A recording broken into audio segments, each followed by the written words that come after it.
Cook cheesy mussels. Mussels ba? Tahong na nga lang. Paan lang natin ito mga mi. Habang ginagawa ko ang ating sauce. Milk and cream. Add tayo ng paminta, garlic powder, mozzarella. Mukha ka na ang tahong ni Marites. Add more cheese, mosa. Okay na yung ganyang consistency. Buti pa to consistent kaysa sa jowa mo. Let's open the shell.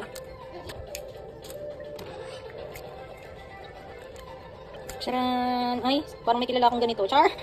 Inilera ko na ang tahong ni Carla. Lagyan natin ng sauce bago natin i-bake. Lagyan natin ng extra mozzarella. Microwave na natin. Hala, ang sarap. Wow!